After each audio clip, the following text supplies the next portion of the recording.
Di saat banyak pelaku pasar masih dihantui ketidakpastian global, PT Bank DBS Indonesia justru membuat proyeksi yang mengejutkan. DBS tetap optimistis indeks harga saham gabungan atau IHSG mampu menembus level 8.000, jauh di atas konsensus pasar. Optimisme ini didorong oleh kinerja emiten yang dinilai tetap solid, valuasi saham yang masih murah, serta keyakinan bahwa kepercayaan investor akan kembali pulih dalam beberapa waktu ke depan. Menurut DBS, ada 3 faktor utama yang menopang target tersebut, yakni pertumbuhan laba perusahaan, tetap bertahannya Indonesia dalam indeks emerging market MSCI, serta asumsi makroekonomi yang dinilai masih kondusif.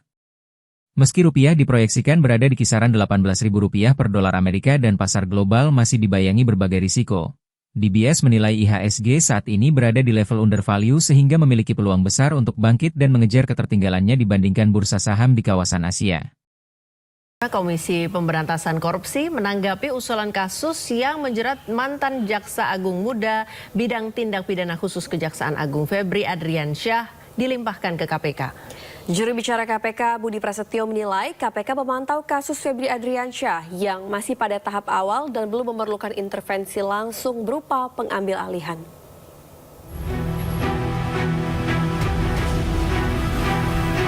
KPK merespon usulan kasus mantan Jampitsus Febri Adriansyah dilimpahkan ke lembaga anti rasuah.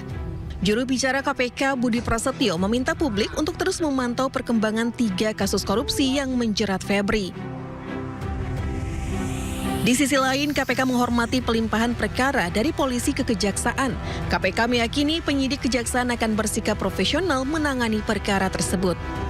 Perkembangan proses penyidikan di Kejaksaan Agung dan kita yakini juga profesionalitas kawan-kawan penyidik di Kejaksaan Agung, ya. Terlebih ini juga pelimpahan perkara dari kawan-kawan di kepolisian, tentu juga support penuh pasti dari kepolisian dalam proses penyidikan perkara di Kejaksaan Agung tersebut. Kan ini KPK kalau kata Komisi 3 bilang KPK punya kewenangan untuk mengambil alih kasus ini. Jadi memang kalau kita merujuk ke Undang-Undang 19/2019 pasal 6 itu menyebut memang salah satu tugas KPK adalah melakukan koordinasi ataupun supervisi kepada instansi lain yang punya kewenangan dalam tugas pemberantasan tindak pidana korupsi termasuk juga pelayanan publik. Artinya semua itu terbuka kemungkinan, ya. Tapi tentu ada mekanismenya, ya, sehingga di tahap awal ini kita masih terus memantau perkembangannya dan nanti kita akan lihat seperti apa perkembangan. Sebelumnya, Korps Pemberantasan Pidana Korupsi Polri menetapkan mantan Jampitsus Kejaksaan Agung Febri Adriansyah sebagai tersangka korupsi dan tindak pidana pencucian uang. Tim Liputan iNews melaporkan. Ya, Lala, kalau kita ikuti perjalanan kasus Febri ini mulai dari penggeledahan, penetapan tersangka sampai pelimpahan, jalannya cepat banget ya. Benar, sprint Rizka. gitu. Benar. Kalau lari. Benar. Ingat dulu di awal-awal itu kabarnya penggeledahan dan penyitaan barang bukti di kantor Polda Metro Jaya itu digeruduk. Dalam tanda kutip itu sampai dijagain loh Friska. Dengan sampai polisinya juga siaga tempur. Karena yang datang bukan sembarang orang. Ya, ini yang jadi pertanyaan publik ya, Lala dan juga pemirsa. Dan juga gongnya bikin wow karena ada salam komando Kapolri dan Jaksa Agung. Oh, iya, tos. ya. Tos. Kita bisa difoto juga ini? Nggak bisa ya, nggak ada yang mau foto kita. Sementara itu, polisi gandeng Federal Bureau of Investigation atau FBI dan Kedutaan Amerika Serikat dalam usut 3 kasus korupsi yang menyeret mantan Jampitsus Kejagung Febri Adriansyah. Sejumlah personil FBI Amerika Serikat hadir di gedung Ditreskrimum Polda Metro Jaya. Keterlibatan FBI untuk mengecek barang bukti dolar yang disita oleh polisi. Selain FBI, Polri juga gandeng Kedutaan Besar Amerika dan Singapura. Ini ada uang USD, SGD, rupiah, termasuk emas batangan. Jadi nanti akan dilakukan uji terkait tentang Singapura dolar, US dolar dari FBI dan Kedutaan Amerika, termasuk dari Kedutaan Singapura dan Bank Indonesia. Kami akan sampaikan pada teman-teman sekalian secara berkala. Tadi dari teman kita dari Pegadaian Pusat sudah menyampaikan nanti hasilnya dari 74 lempeng ini akan disampaikan hasilnya kepada teman-teman sekalian. Ini merupakan suatu proses dalam penyerahan penanganan perkara lanjutan yang ditangani oleh Joint Investigasi kepada Kejaksaan Agung. Saya rasa itu teman-teman sekalian ya. Pemirsa, pasca ditetapkan sebagai tersangka beredar info ex-Jampitsus Febri Adriansyah umroh. Namun, isu dibantah oleh Kejagung dan berdalih bahwa Febri masih di Indonesia dan dalam pengawasan penyidik.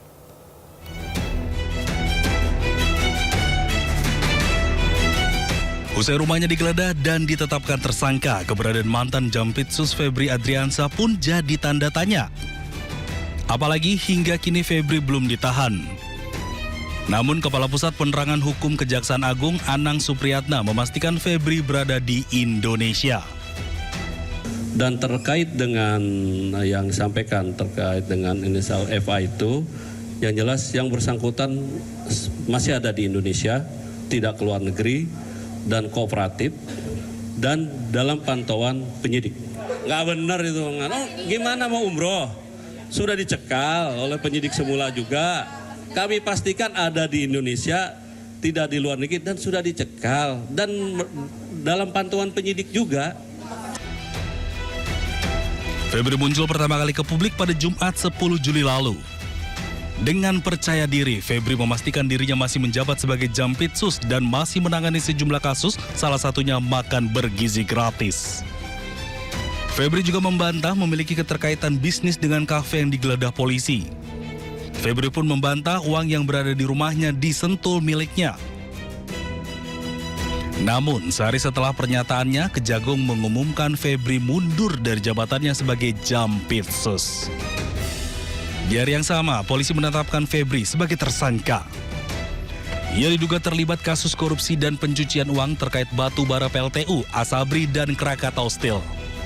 Usai ditetapkan sebagai tersangka, Febri tak lagi muncul di publik. Tim Liputan iNews melaporkan. Sementara itu, pemirsa, Menteri Imigrasi dan Pemasyarakatan Republik Indonesia Agus Adrianto memastikan Febri Adriansyah dicekal selama 20 hari sesuai permintaan Polda Metro Jaya. Nah, nantinya durasi pencekalan bisa saja bertambah jika ada permintaan dari Kejaksaan Agung. Sementara ya 20 hari sesuai permintaan dari Polda Metro Jaya. Sekarang kan sudah ada sudah diserahkan ke Kejaksaan penanganannya. Kita tunggu nanti setelah 20 hari nanti akan ada permintaan lagi dari Kejaksaan. Pencekalan itu masanya 6 bulan ya Pak. Ini kenapa 20 hari Pak pertimbangan? Ya karena masih sementara ya, kemarin yang diajukan oleh Polda Metro Jaya. Jadi kita kasih 20 hari. Kita tunggu dari Kejaksaan. Okay? Sementara itu, pemirsa, Kejaksaan Agung menerbitkan surat edaran yang memerintahkan menghentikan pengumpulan data dan keterangan terkait pelaksanaan program MBG. Meski demikian, Kapus Penkum menyatakan bahwa penghentian pengumpulan data bukan berarti hasilnya tidak diproses.